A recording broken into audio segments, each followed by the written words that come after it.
record. Okay. Am I recording?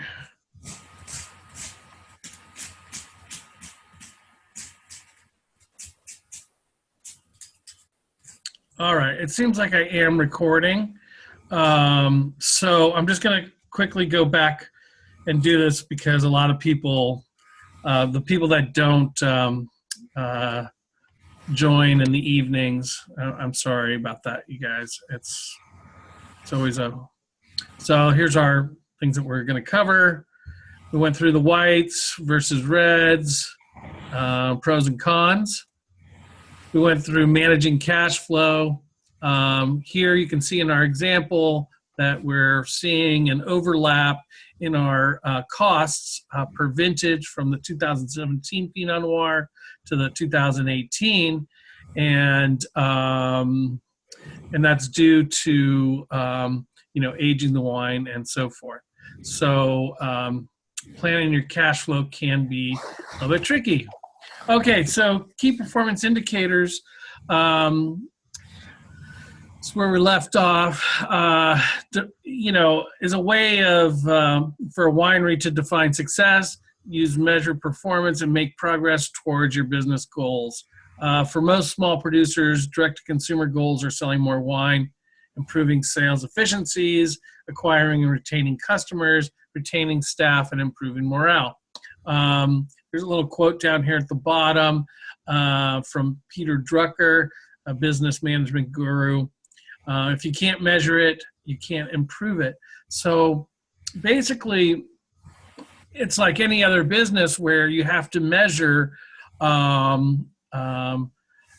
everything you're doing in order to really understand your own business. And so I've put a little spreadsheet here to get together, but you should be recording your sales throughout the course of your business. So as soon as you start selling wines, one way to and this is a very simple spreadsheet, but tracking how many direct consumer sales you have on the website versus your tasting room, sales by case to wholesale restaurants and distributors. So by doing that, you can see where you need to improve and where maybe you have some excess. And anyways, and so also tracking it by varietal is a way that you can also see what you need to produce more of and what you need to produce less of. Also, a real key indicator is for wine club sales. Seeing how many signups you have versus how many cancellations you have. And that's a real good way to, see where you need to be as far as customer retention goes. There's also other things you can measure. If you have a tasting room, you can measure, how many people, your salespeople sign up. You can make incentives that way. You can see who your top sellers are. You can also, basically if there's a matrix to track, you should be tracking it.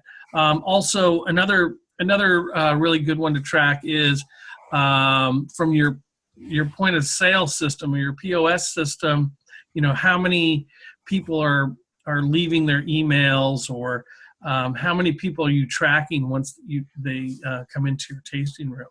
So so those are indicators that you can track and that you can measure, and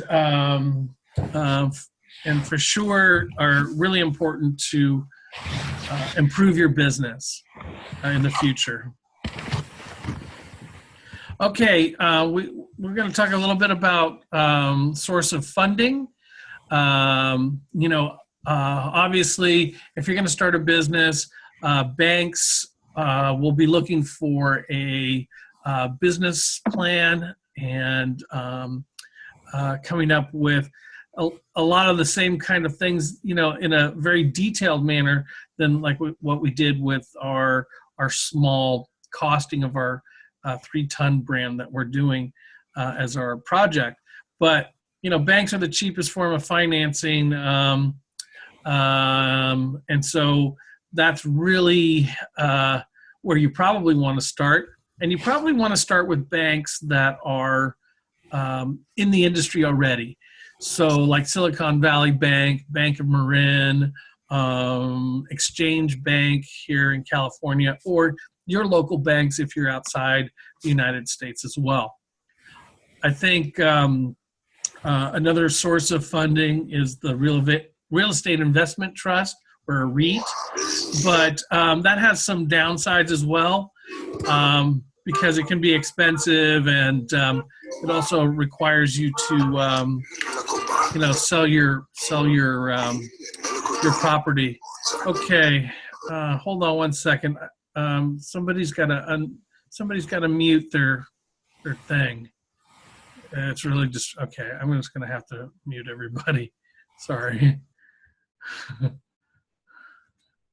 If I could even figure out how to do it at this point. Anyways, all right. Yeah. It's Emily. I had a quick question. Sure. Going back to the banks where you said about, the financing is limited to the asset value of the land, inventory, and receivables. What if you're just starting out? Would they look at like your person, like if you own your own home, if like, oh, absolutely. Things like that they would look at, that it doesn't just have to be tied to the business? Yeah. So if you own a home and use it as collateral for borrowing money, along with your business plan, if you're starting out a custom, like let's say you were going to plan on starting a wine business with in a custom crush model. So you weren't going to start a brick and mortar building or anything like that. So land value for the winery would be not part of the equation, obviously, but maybe if you had started the brand on a small scale, like the 3 tons, maybe you had enough money saved up to do that.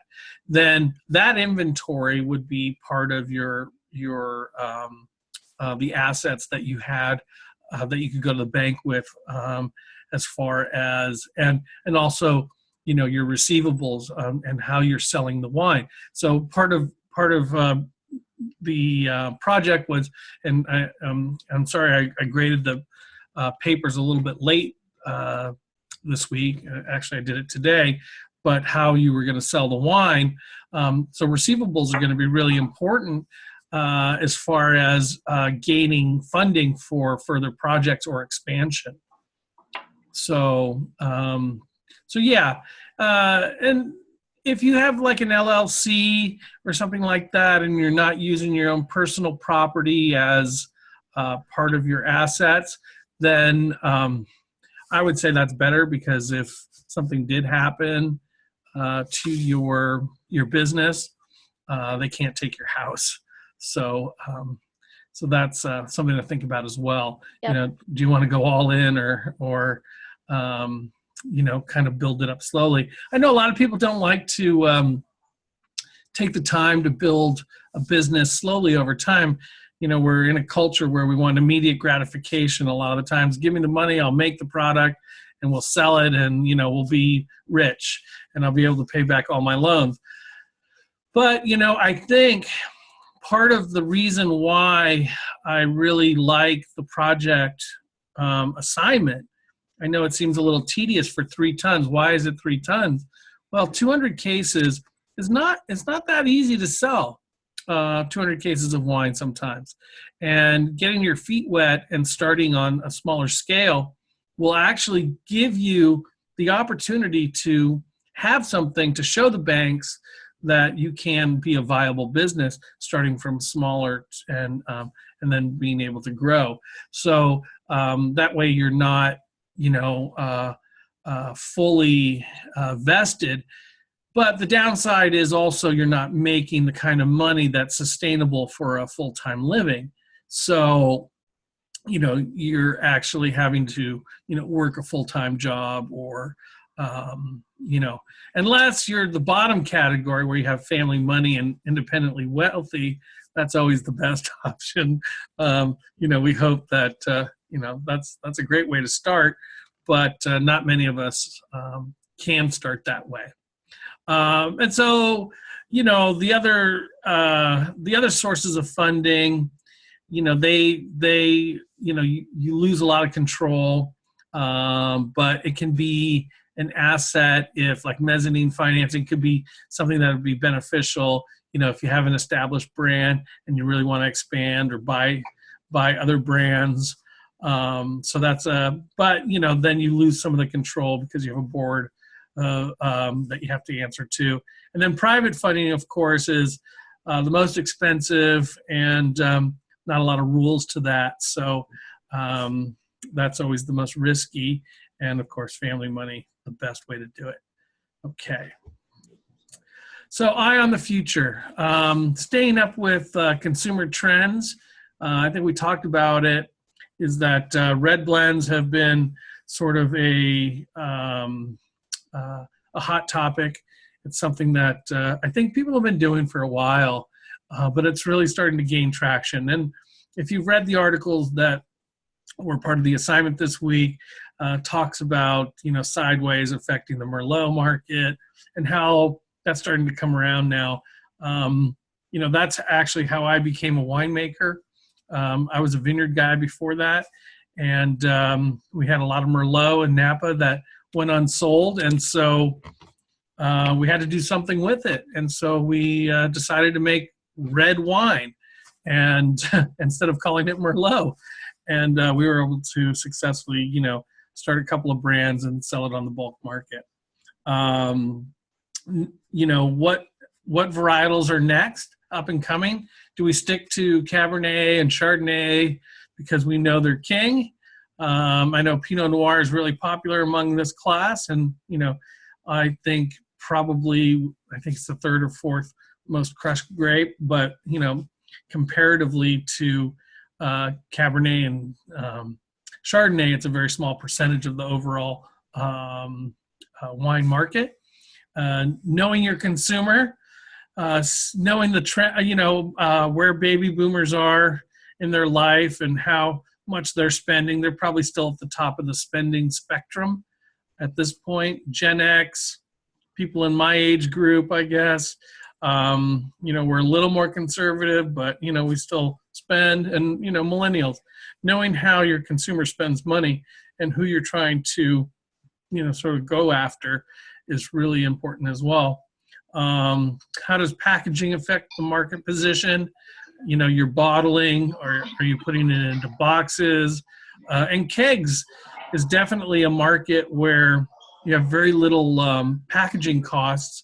And what I've seen across the country, not so much in California, but other states, is that kegged wines in restaurants are very popular. I'm not saying they're not popular in California, because we do have them, but outside of California, I see it as a larger trend.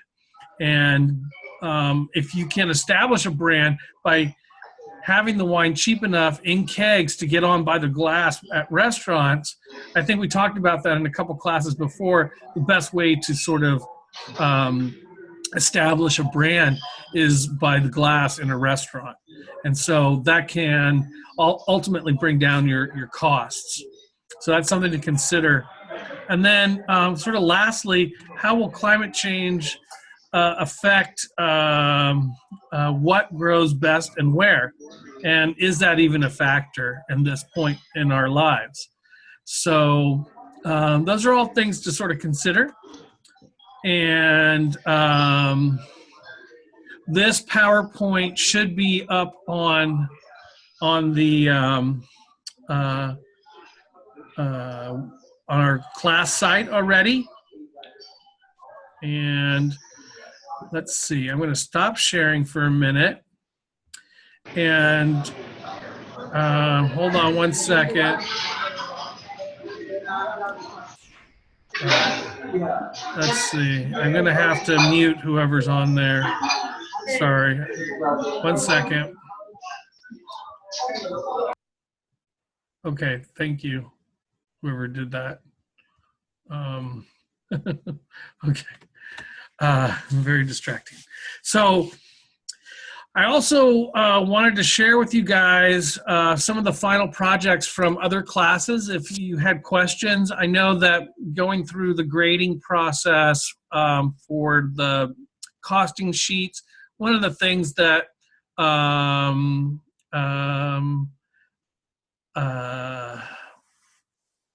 that can, oh gosh, I looked at the chat thing. I can't look at that and talk at the same time.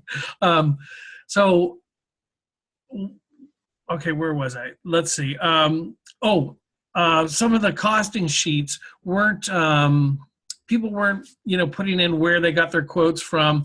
People that got, full credit, put in where they got all their quotes from and put in a lot of different notes.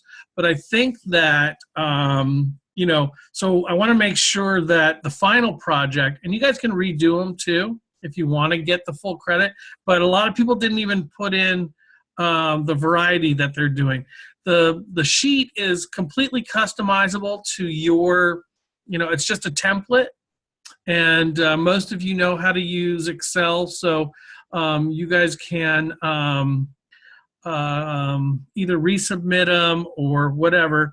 But people that got full credit included everything.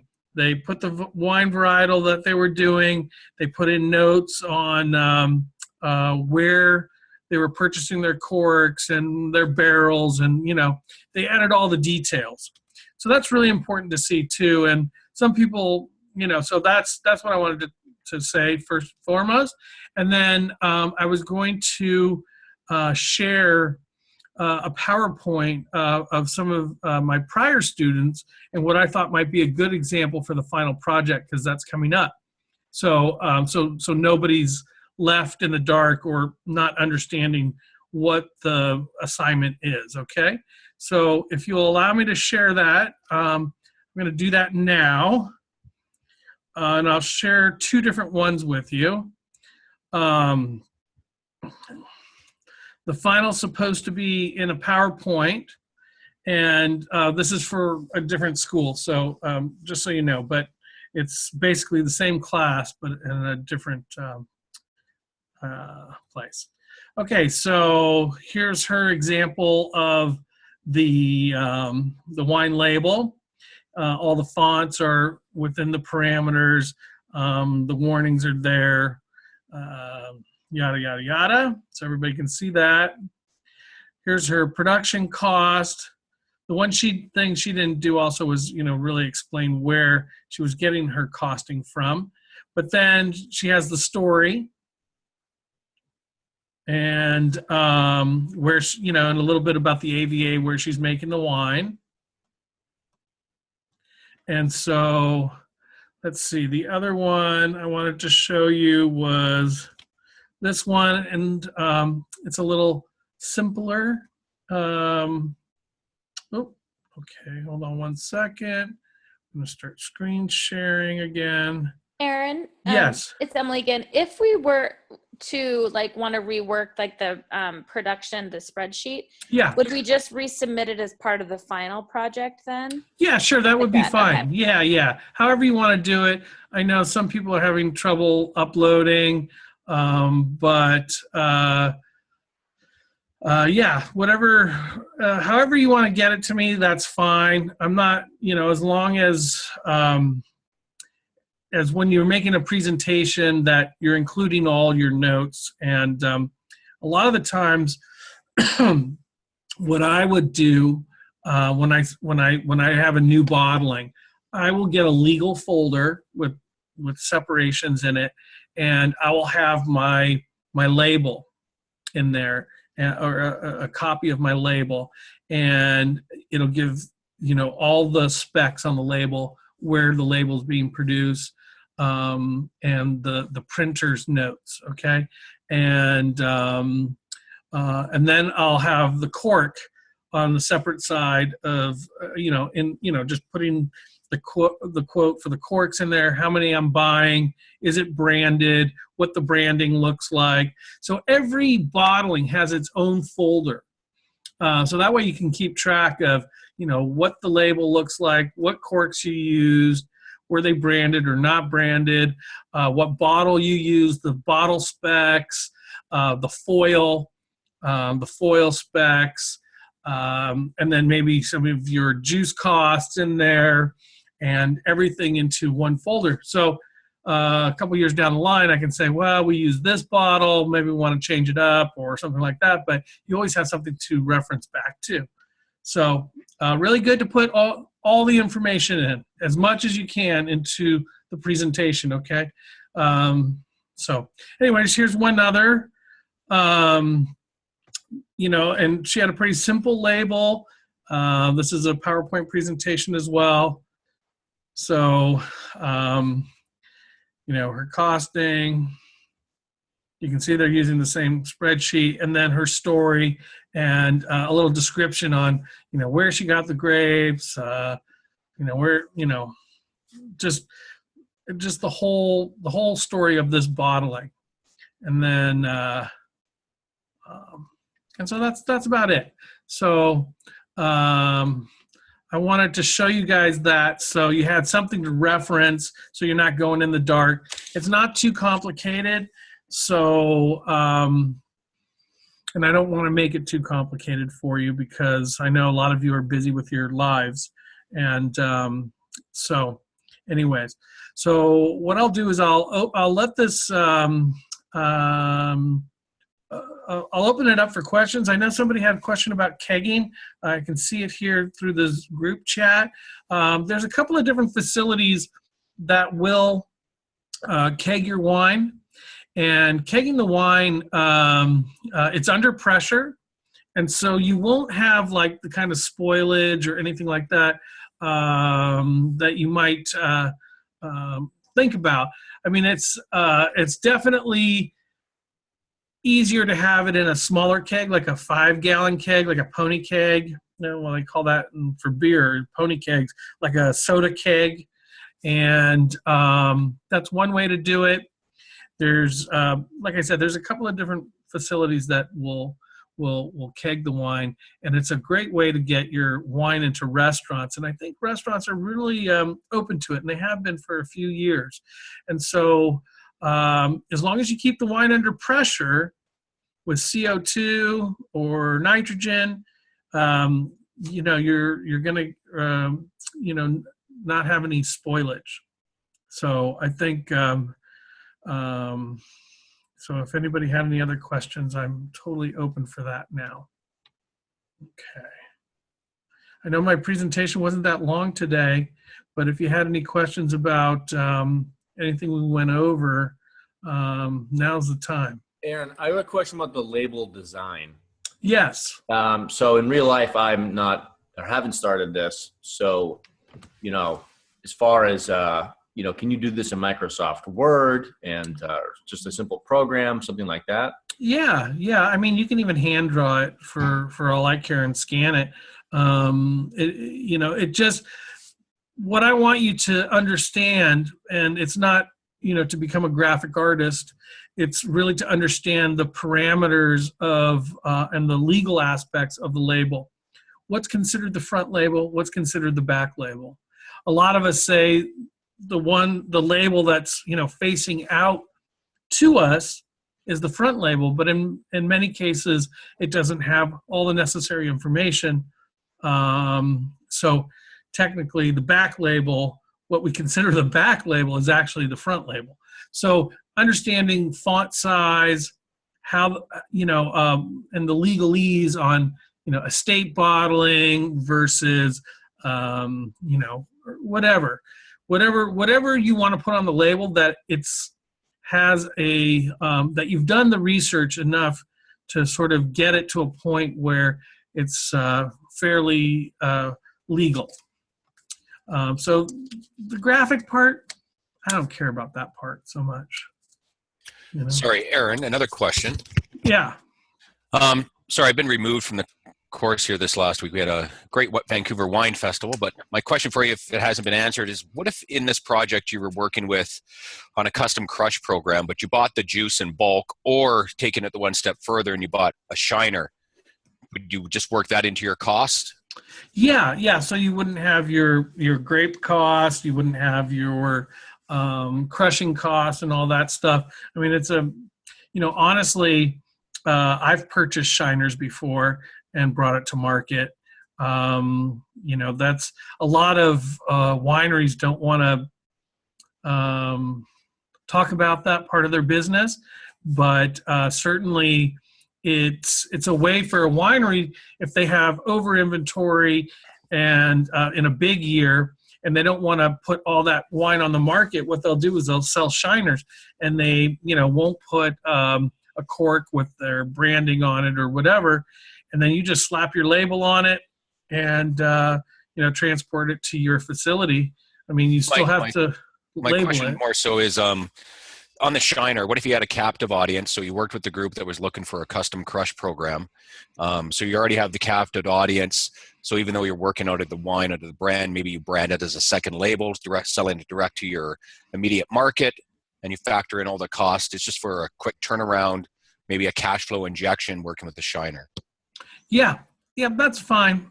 I think, for somebody that, understands, fruit costs, when fruit comes in, things like that. So, I know you already know that stuff, Trevor. So if that's the kind of business model you want to have, that's totally fine with me. I see it as being a very viable part of a business, because I've done it before. Just to, I did it with Sauv Blanc, and I bought it for $5 a bottle, turned it around, and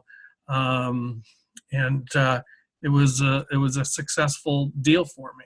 So I think it's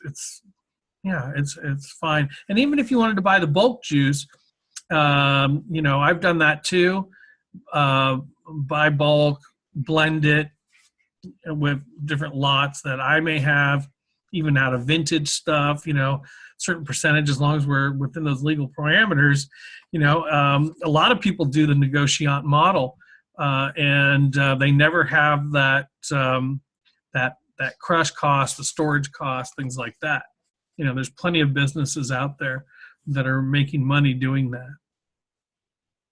So I think hooray for them. So what else, guys?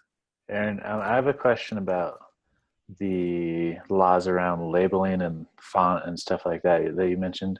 Mm-hmm. Is that something that we just have to research, or do you have a good yeah, so it's on the TTB website. I think there's a link on one of the presentations, right?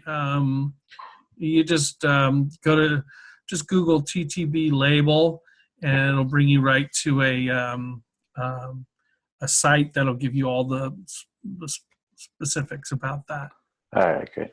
Yeah, it should be on one of the links that I provided for you guys. I can't remember which week, but yeah, sounds good. Okay. What else?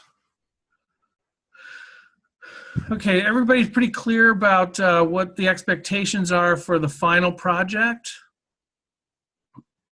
Okay, so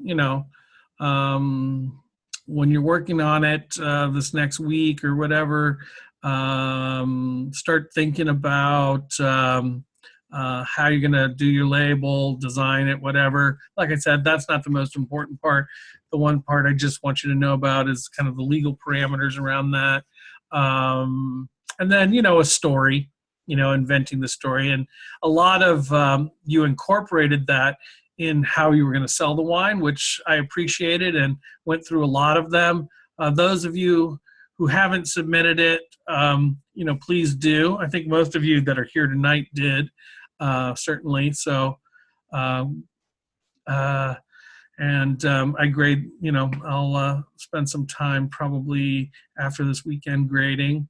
And then next week, when we all meet, we'll just kind of go over all the projects that are submitted, and maybe we can do a screen sharing of a few people.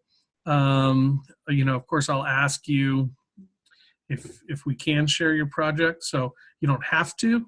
So if you're shy or whatever, it's not a big deal. So, but if you want to, certainly I'd encourage it. Okay. Yeah. Let's see. What else can we talk about? I didn't have as many things to talk about tonight, which is a good thing, I suppose. So. One question: in the project regarding the cash flow model, Yeah. How detailed do you want us to get? Is it just on the production of the wine? Do you want us to get into that with payroll? If you have any third-party contracts out there for vineyard management, any of that type of stuff? Or is it just for that cash flow of that particular SKU? Yeah, just the cash flow for that particular SKU, just because we're kind of going on a custom crush model. So I know a lot of you work at wineries and stuff like that, and I'm sure they can provide some custom crush for you. But basically understanding how to bring grapes into a production facility, what that costs to produce a wine, understanding that's really all I want. And I wanted to see evidence of where you were doing your purchasing. Whether you were buying your corks at Lafitte, you were buying barrels off winebusiness.com, that kind of thing. Just kind of giving me a breakdown of your thought process and how to bring this product really to market. So include as much as you want, but as far as payroll goes, I think we can just safely assume that this is kind of a custom crush thing. Yeah. Aaron, I had another question. Yeah, please. What are your thoughts or your experience with reshaped barrels? So I've sold a lot of barrels to people that recoup them. Mostly they're doing it for whiskey and for liquor production in the Midwest Tennessee, somewhere down there. Not Tennessee, Kentucky, things like that. I guess they make alcohol in Tennessee too. But anyways, so I've never bought a recouped barrel or a reworked barrel. My thoughts are that it can, affect how the vessel can hold wine. So I would think that sometimes they would be more likely to leak as opposed to buying a barrel that is just neutral. The safest way to do a red wine is in a white neutral barrel. And for the reason that you don't get Brettanomyces really in affecting white wine as much as in red wines. So though white barrels are harder to find and usually more costly because everybody knows these tricks, once you're in the business. Did I answer your question, Emily?